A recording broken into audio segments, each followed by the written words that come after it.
Fala pessoas, tudo bem? Vamos dar continuidade aqui no sistema excretor e hoje a gente vai falar especificamente da fisiologia associada ao processo de formação da urina. Tá? Em geral, você vai ter três fenômenos associados ao mecanismo de formação da urina que vão resultar na excreção dela. Tá? A etapa da filtração glomerular, a etapa da secreção e a etapa de reabsorção. Então, se você nota aqui, a filtração e a secreção, elas são etapas que contribuem com o processo de formação do volume urinário, enquanto que a reabsorção, ela representa um processo de remoção disso, tá? Então, entre filtração, secreção e reabsorção, tá? A reabsorção ela vai representar um processo de aproximadamente 98, 99% de retorno daquilo que foi filtrado ou secretado. Então, no final das contas, a gente elimina na urina, né, algo equivalente a 1, 2% de tudo que passa pelo mecanismo de filtração, que é a etapa inicial. Tá? Essa taxa de filtração, que a gente já vai ver, o aumento, né, da pressão hidrostática nos capilares que abastecem o glomérulo, onde vai ocorrer a filtração, ela vai contribuir também para o aumento da taxa do volume urinário, certo? Então, vamos ver aqui. Então, a formação da urina ela vai acontecer nas unidades que a gente chama de néfrons, como eu falei na aula anterior. Tá? Então, você vai ter a filtração, que contribui inicialmente com o aumento do volume. Você vai ter a reabsorção, que reabsorve o filtrado, então reduz o volume. E a secreção, que assim como a filtração, contribui para o aumento do volume, certo? Tá? Então você tem duas propriedades que favorecem e uma que reduz o volume urinário. Tá? Bom, via de regra, tá? Na filtração, tá? A artéria, na realidade, a arteríola renal, ela vai formar uma rede de capilares. Essa rede de capilares, como ele só tem endotélio, vão favorecer o processo de filtração. Então, o conteúdo ele vai passar diretamente da cápsula para dentro do que seria o túbulo contorcido proximal, o início do processo de continuidade após a cápsula. Tá? Bom, a gente aprende lá no vascular que as arteríolas formam a rede de capilares, essa rede de capilares se junta nas vênulas e vai embora. Né? Aqui é uma exceção. Essa rede de capilares aqui, ela é formada por uma arteríola de entrada, rede de capilares, e eu vou ter uma arteríola de saída aqui. Tá? Então, o sistema capilar na filtração é diferente. Eu vou ter a arteríola aferente, formando a rede de capilares, e a arteríola eferente, formando a saída da rede de capilares de filtração. Tá? Isso é importante porque, dependendo da taxa aqui de arterioconstrição ou arteriodilatação, você vai aumentar ou você vai diminuir a capacidade de filtração. Certo? Se eu tiver, por exemplo, uma vasodilatação nessa região, tá?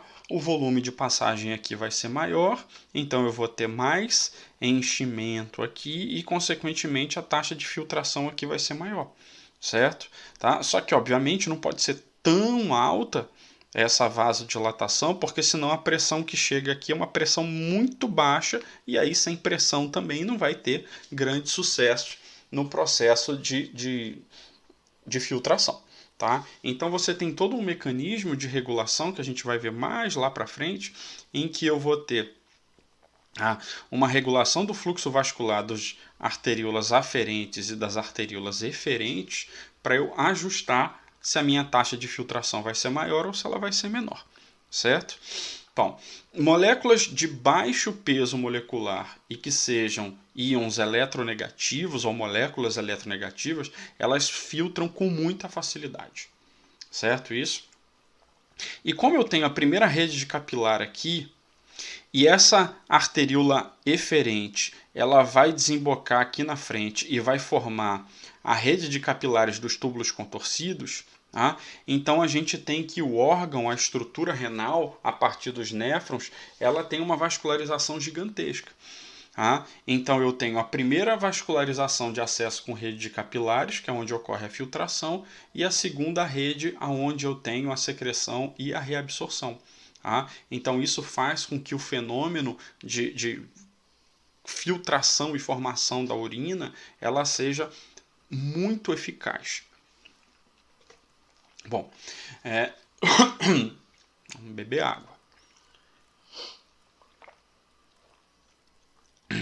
Depois que você tem o processo de filtração, tá? O filtro ele não é muito seletivo, tá? Passa tudo com uma certa facilidade, tá? Tudo é exagero. Obviamente existem moléculas de médio e grande porte que não tem como passar, mas íons, né? Derivados sais, aminoácidos, açúcares, né? Monossacarídeos, tudo passa com muita facilidade. Então acaba que você corre o risco de perder na urina muito volume, certo? Porque você lembra, essas moléculas elas vão representar solutos que metabolicamente são importantes, mas ao mesmo tempo precisam ser diluídos. Então isso vai requerer uma grande quantidade de água, tá? Então, para você não perder nutrientes e ao mesmo tempo perder essa grande quantidade de sais que poderia fazer com que você tivesse uma perda de equilíbrio osmótico no corpo, ocorre a partir do túbulo contorcido proximal uma grande taxa de reabsorção. Certo? O que é reabsorver? A rede de capilares que você tem aqui, ó, que vem da arteríola eferente, ela vai formar uma rede aqui e essa rede ela vai representar a área onde o volume do filtrado que chega no túbulo contorcido proximal tende a ser despejado de volta. Tá? Isso vai acontecer através de transportadores passivos ou através de bombas, tá? Proteínas carreadoras ativas que vão gastar ATP e através do próprio movimento osmótico. Tá? Então, só no túbulo contorcido proximal, aproximadamente dos 100% do que foi filtrado, 67% é reabsorvido. Certo? 100% da glicose, mas no diabético não sei o que, mas também no diabético a glicose dele está batendo no teto. Tá? 100% da glicose e dos aminoácidos tendem a ser reabsorvidos, então volta, olha aí, nutrientes extremamente importantes para você não perder. Tá? Bicarbonato, cálcio, sódio, cloreto, potássio, tá? Então tudo isso, na hora em que eu vou tirando, glicose, aminoácidos, os íons todinhos, isso vai fazendo com que eu torne esse produto aqui, essa porção do túbulo contorcido mais hipotônica, ou seja, mais diluída, menos concentrada em relação aos capilares que estão começando a receber um monte de soluto que eu estou jogando para lá. Então o que vai acontecer? Essa estrutura vai ficando, o capilar sanguíneo vai ficando hipertônica, enquanto que essa porção do túbulo contorcido proximal vai ficando hipotônica. Por osmose, vai receber volume, certo? E aí eu acabo reabsorvendo bastante a água. Tá? Embora seja pouco comum, proporcionalmente muito pouco, perto da reabsorção, ocorre também secreção de alguns ânions e de alguns cátions. Tá? Então, ou seja, alguns íons eles vão ser retornados dos capilares para o túbulo contorcido proximal. Tá? Então, se você consegue observar aqui, tá? A reabsorção ela ocorre no túbulo contorcido proximal com grande alta intensidade até a saturação do mecanismo de transporte. Que mecanismo de transporte? As bombas, os transportadores, as proteínas carreadoras. Tá? A taxa de filtração que está representada aqui, tá? Ela é contínua. Quanto maior, aqui é para uma representação de glicose, tá? Quanto maior a disponibilidade de glicose na corrente sanguínea, mais vai ser filtrado, tá? É uma equação de primeiro grau, simples e direto, tá? Bom, só que a glicose ela precisa ser transportada, né, do túbulo contorcido através de uma proteína carreadora para de volta para o capilar. Para isso acontecer, eu preciso que a glicose se ligue ao transportador e o transportador carreia para lá, certo? Ou seja, se todos os carreadores estiverem ocupados, vai chegar uma hora em que a velocidade de reabsorção vai alcançar o máximo. Por quê? Porque está todo mundo ocupado. E se tiver todo mundo ocupado, o que vai acontecer? Parte da glicose vai escapar e, consequentemente, corre o risco dela ser eliminada na urina.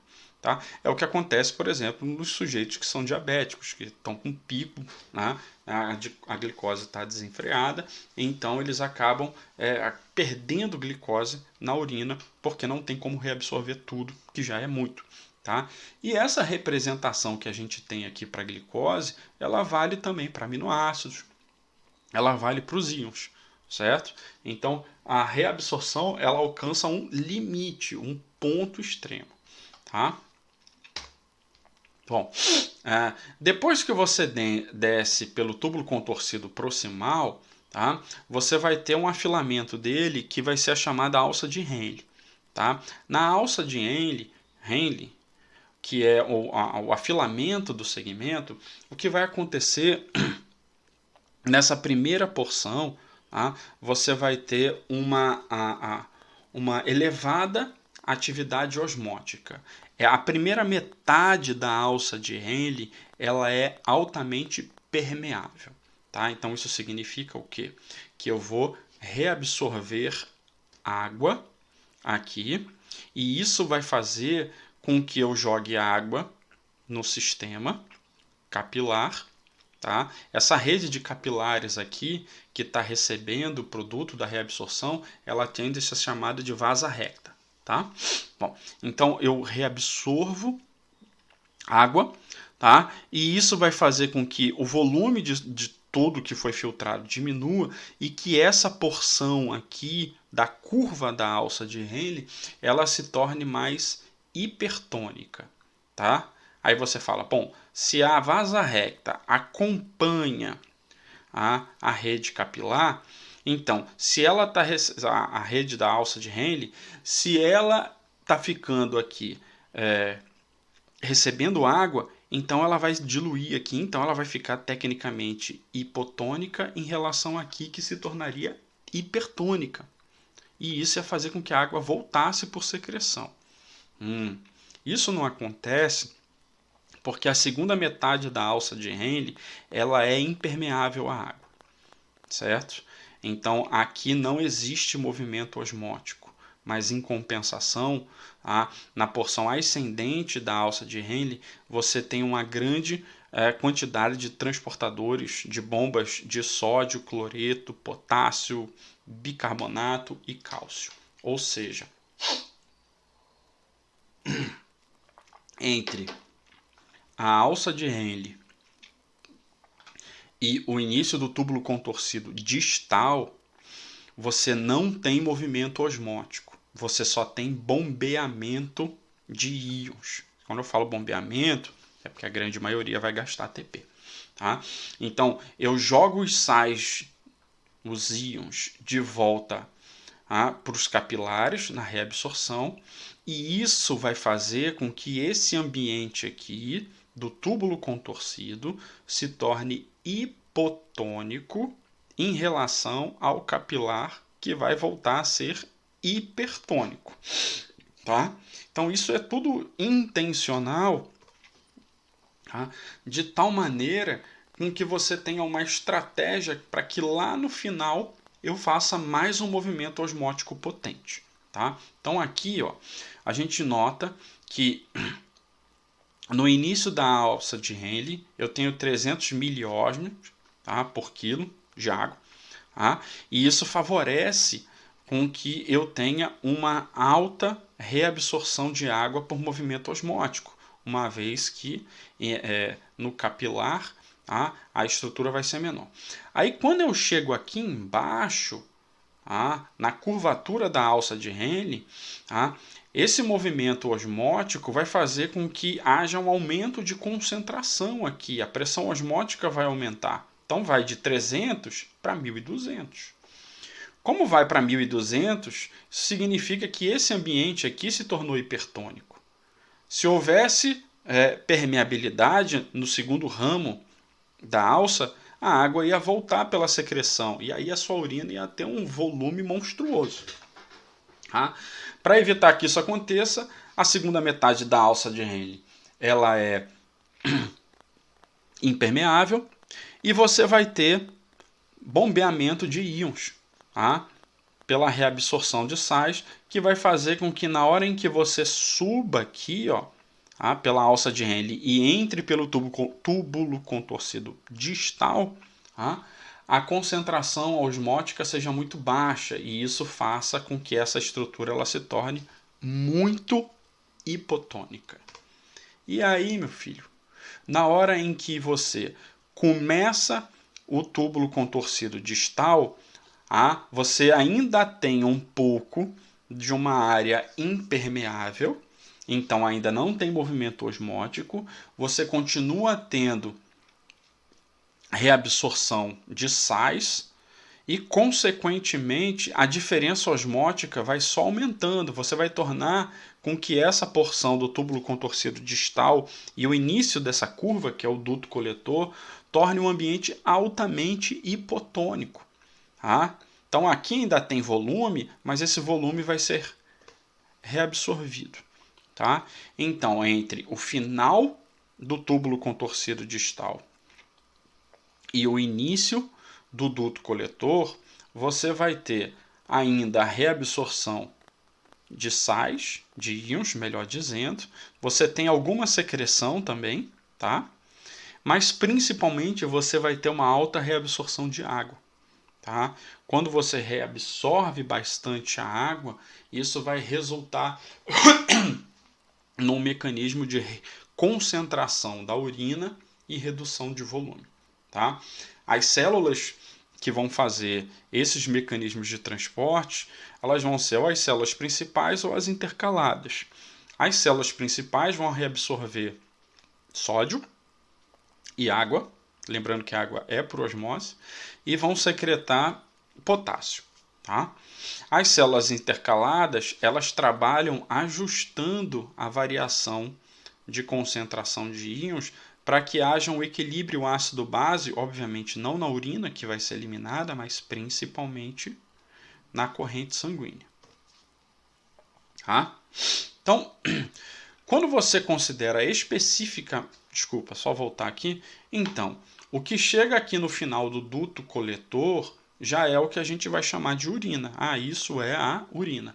E essa urina ela vai ser conduzida, tá, na extremidade da pirâmide, no ápice da pirâmide, né, para ser lançada nos cálices menores e aí seguir a rota da eliminação da urina. Tá? Bom, especificamente com relação à ureia, tá? A ureia ela passa facilmente pelos glomérulos na filtração inicial. Tá? Ela tende a ser reabsorvida pelos túbulos contorcidos proximal e pelo duto coletor, tá? E é secretada, enviada de volta na porção das alças, da porção mais fina da alça de Henle. Tá? Eliminar. Você fala assim, mas qual é a lógica eu reabsorver ureia? Por que eu não elimino tudo e não sei o quê? Pessoal, quanto mais ureia você elimina, mais água você tem que eliminar junto para diluir essa ureia, certo? Então, se você precisa conservar a água, você está passando por um processo de desidratação ou a sua hidratação está irregular, você não ingere a quantidade de água recomendada e tudo mais, então você está produzindo ureia e essa ureia não vai ser eliminada em tanto quanto deveria, certo? Por quê?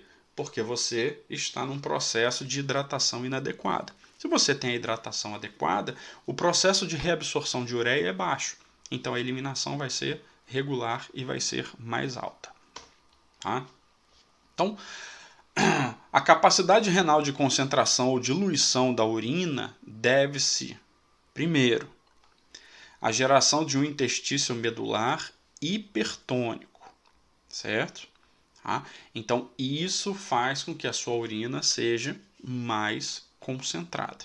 Tá? É igual a gente visualiza aqui.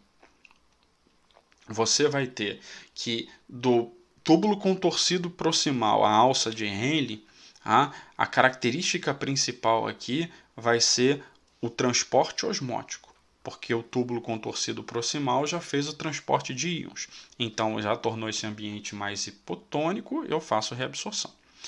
Como a segunda metade aqui da alça de Henle e o túbulo contorcido distal, eles são porções impermeáveis, aqui eu só estou reabsorvendo íons para tornar esse ambiente mais hipotônico, certo?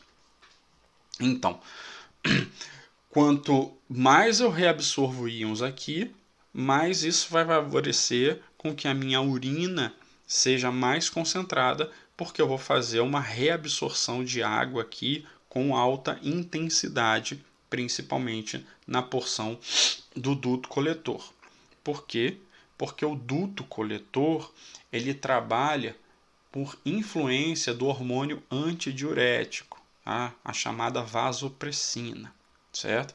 A vasopressina, ela, na hora em que a gente vai falar um pouquinho mais sobre ela, na hora em que ela se liga e estimula o sistema osmótico aqui, ela vai favorecer um aumento ou não da taxa de reabsorção de água. Em geral, a presença dela favorece a reabsorção de água, certo? E isso vai fazer com que a urina saia mais concentrada, tá? Então, olha só, imagina o seguinte, tá?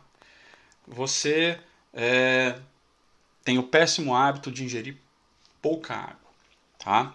Ingerindo pouca água, isso vai fazer com que a osmolaridade plasmática ela se torne mais alta, certo? Então, como a gente viu, isso vai tornar um ambiente mais hipertônico, tá?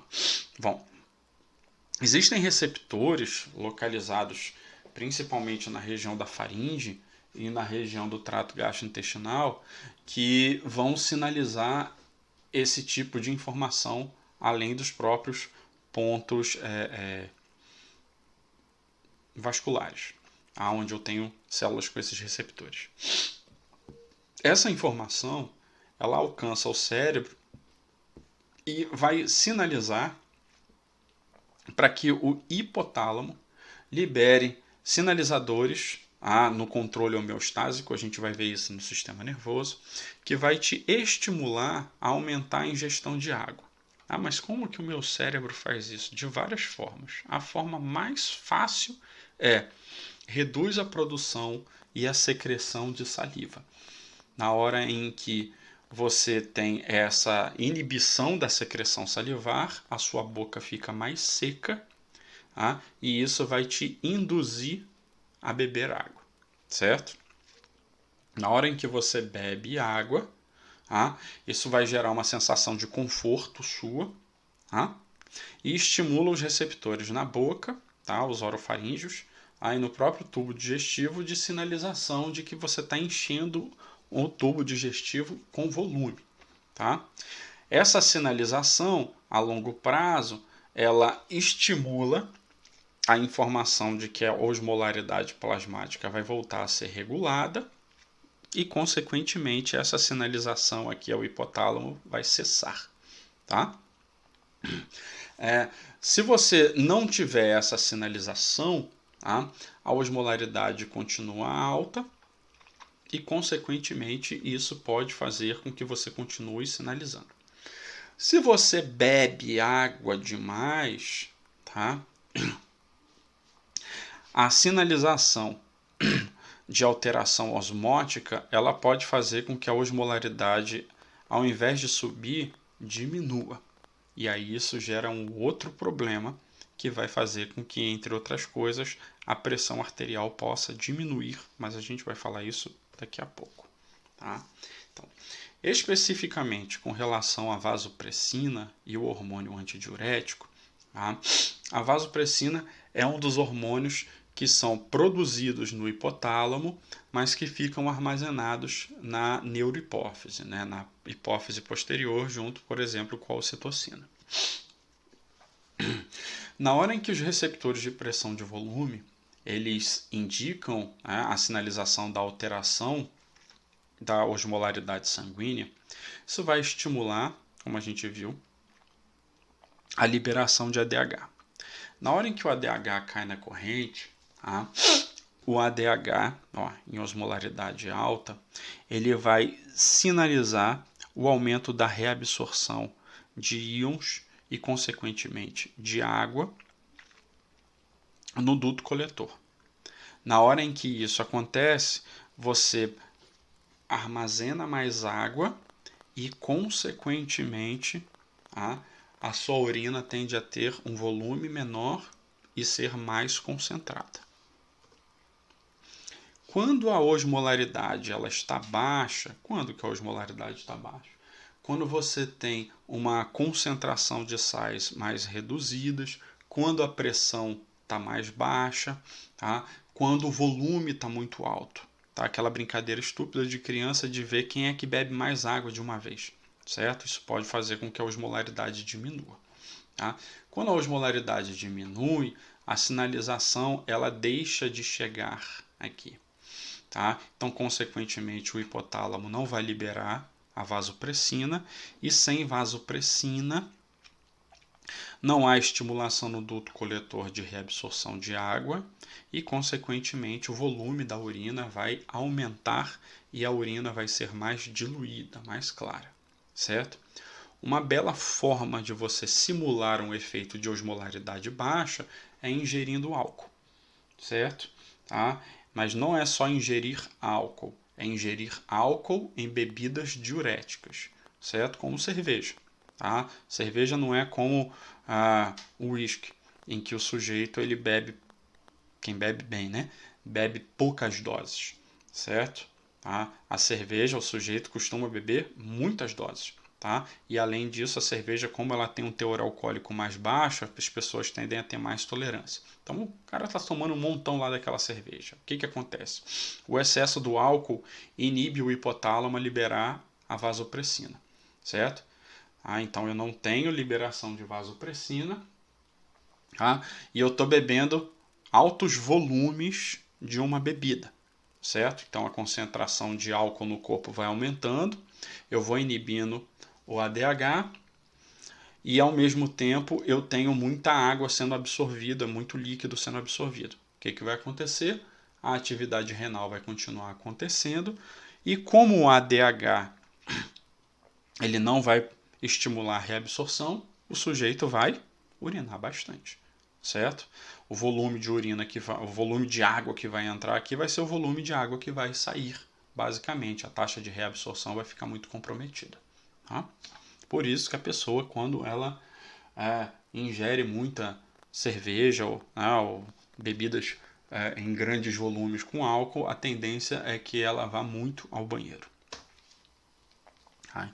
Então a imagem mostra isso para a gente. Tá? Sem o hormônio antidiurético, tá? Eu tenho o processo todo aqui e ele vai participar só dessa porção final. Com o hormônio antidiurético, com a vasopressina, você nota que, principalmente na porção do túbulo contorcido distal e do duto coletor, eu tenho uma alta taxa de reabsorção de água. E aí a perda de água, que é essencial ao corpo, ela fica menos comprometida. Então, além do hormônio antidiurético, vamos estimular também o processo de regulação e equilíbrio de volumes e de sais, o chamado sistema renina-angiotensina-aldosterona. Tá? Então, um exemplo. A noradrenalina e a adrenalina, tá, liberadas principalmente no sistema nervoso autônomo simpático, elas vão estimular a vasoconstrição aferente da arteríola na cápsula glomerular. Isso ativa o sistema renina-angiotensina e também faz com que haja uma maior reabsorção de sódio na alça de Henle e no túbulo contorcido proximal, tá? Bom, na hora em que você tem a participação desses neurônios, desses neurotransmissores, desses hormônios, tá? Você vai fazer com que a vasoconstrição aferente, lembra, se é uma vasoconstrição, então a área de passagem vai ser menor. Isso vai fazer com que a taxa de filtração diminua. Além da taxa de filtração diminuir, eu vou ter também um aumento na reabsorção de íons. É como se eu estivesse aumentando a retenção de água, de sais, de nutrientes no corpo. Tá? Bom, a estimulação, a ação desses hormônios e neurotransmissores vão estimular a secreção de renina. Tá? A renina ela vai ser liberada pelas células do túbulo contorcido distal, tá? Dos néfrons, e elas estimulam a formação da angiotensina 1. Tá? Bom, existe um gene, tá? Que é o gene que vai produzir a pré-proangiotensinogênio, tá? E a renina ela estimula, tá? A clivagem dessa molécula liberando a angiotensina 1. Então, se você vê aqui, ó, o angiotensinogênio, ela tem uma estrutura com a formação dos aminoácidos em geral, aqui está simplificado. Tá? E na hora em que a renina ela atua, a renina ela cliva essa ligação peptídica entre duas lisinas, tá? E isso faz com que eu tenha a produção do angiotensinogênio. Perdão, da angiotensina 1. A angiotensina 1 ela vai atuar nos próprios rins e vai estimular a retenção de água e de sódio. Consequentemente, o volume da urina vai diminuir e os nutrientes vão ficar mais retidos dentro do corpo. Tá? A liberação de uma enzima, a ECA, enzima conversora de angiotensina 2, vai fazer com que eu tenha uma clivagem no angiotensinogênio em outro ponto.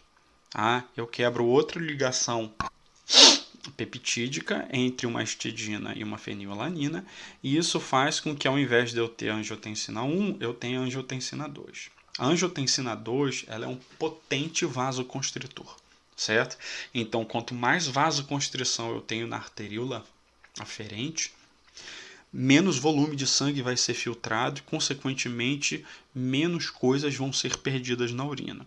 Tá? Em geral, quando você tem a ação de noradrenalina e adrenalina, você está naquele estado de alerta. Tá? Então, se você está em condições de alerta, o sistema que a gente chama de luta-fuga, tá? Então você tem que reter os teus nutrientes e proteger para evitar perda. Tá? Logo, a tendência é que esses caras, renina, angiotensina 1, angiotensina 2, a própria ECA, né, a enzima, ela faça com que a pressão arterial aumente. Tá? Bom, então vejamos o seguinte. Tá? Imagina que eu tenho a liberação de renina. Tá? Essa liberação de renina ela tende a ser estimulada pela atividade do sistema nervoso autônomo simpático, principalmente. Tá? A renina ela converte o angiotensinogênio em angiotensina 1. Tá? A gente já viu que a angiotensina 1 ela faz vasoconstrição aferente. Tá? A enzima conversora de angiotensina, ela converte a angiotensina 1 em angiotensina 2, e a angiotensina 2 a gente viu que tem efeito vasoconstritor e por aí vai. Então, essas angiotensinas, na hora que elas se ligam nos seus receptores, nos ATs, tá, elas vão provocar, ó, primeiro, efeito de vasoconstrição. Vasoconstrição direta, tá, ou potencializada pelo aumento da ação da noradrenalina, que já tem esse efeito vasoconstritor. Tá, que é a ação indireta. Elas vão aumentar a taxa de retenção de sais, através da reabsorção de sódios, vão potencializar o trabalho de reabsorção. Tá? E lembra, se eu aumento a reabsorção de sódio, isso vai contribuir diretamente com a alteração osmótica no túbulo e, consequentemente, eu vou reabsorver água também depois. Tá? E estimula a liberação da aldosterona, que é o outro hormônio. Tá? A aldosterona ela também auxilia na reabsorção de sódio, tá? Na excreção do potássio e na reabsorção de água. Tá? Tudo isso vai fazer com que, entre outras coisas, a taxa de volume sanguíneo aumente e a pressão arterial tenda a aumentar também. Tá? Então isso é um problema. Tá? Se isso acontece eventualmente, ótimo. Se isso acontece rotineiramente, isso é um problema. Tá? Então, por isso que pessoas que são hipertensas, às vezes, ao invés dela tomar um medicamento que vai atuar no vaso sanguíneo, ela toma um medicamento que atua nos rins, certo? Então, se eu tomo um medicamento que ele é um inibidor da ECA, tá? Então eu não produzo angiotensina 2. Se eu não produzo angiotensina 2, eu não tenho grandes efeitos aqui. Então, por isso que a gente diz que alguns medicamentos antihipertensivos, eles são medicamentos diuréticos. Eles inibem a reabsorção de sais, inibem, consequentemente, a reabsorção de água, e eu tenho um aumento da eliminação de sais e água. E aí, na hora em que isso acontece, eu tenho um favorecimento no processo de redução da pressão arterial. Tá? Então, em geral, o ADH, o hormônio antidiurético, né, a vasopressina, ela, quando é estimulado, resulta numa maior retenção de água e de sódio e, portanto, numa urina mais concentrada e num aumento de pressão arterial. Certo? Então, por isso aquele efeito lá do álcool, né? Na hora que a pessoa bebe muita cerveja, lá inibe a ADH, então retém menos, o volume aumenta. A angiotensina 2 atua na reabsorção do sódio, provoca vasoconstrição aferente, provoca a sensação de sede, age no túbulo contorcido proximal, estimulando a bomba de sódio, potássio e ATPase. Então, isso faz com que, entre outras coisas, a retenção vascular de íons aumente e, consequentemente, eu aumento sais, aumento também um pouco de volume e a pressão arterial tende a aumentar. A aldosterona, ela estimula a bomba de sódio e potássio no duto coletor, vai fazer com que eu tenha uma maior retenção de sódio, de novo, mais pressão. Tá? E no efeito contrário, tá, a todos esses que a gente viu, você tem o ANP, que é o peptídeo natriurético atrial. Tá? O ANP ele é liberado pelo coração. Então perceba que o coração também é um órgão endócrino. Então libera o hormônio ANP. Esse ANP ele é estimulado a ser liberado em condições hipertensivas porque ele vai atuar lá no túbulo contorcido distal e no duto coletor, inibindo a bomba de sódio e potássio. Tá? Na hora que eu inibo a bomba de sódio e potássio, eu inibo a reabsorção. Se eu inibo a reabsorção, significa que os sais vão ser eliminados na urina e significa que o volume da urina vai ser aumentado também. Porque lembra, a água só volta se houver reabsorção. E bem no finalzinho, faltou energia. Mas, tá? Então, o ANP ele tem o efeito inverso aos dos outros hormônios relacionados. Tá? Então, essa é a nossa discussão sobre a questão do processo de formação de urina. Tá? Sempre é importante você ingerir água. Tá? Existe uma recomendação nutricional de que varia, né?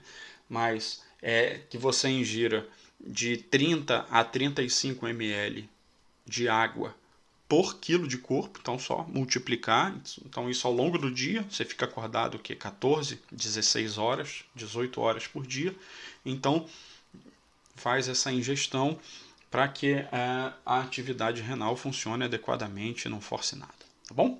Então, Até a próxima aula. Um abraço.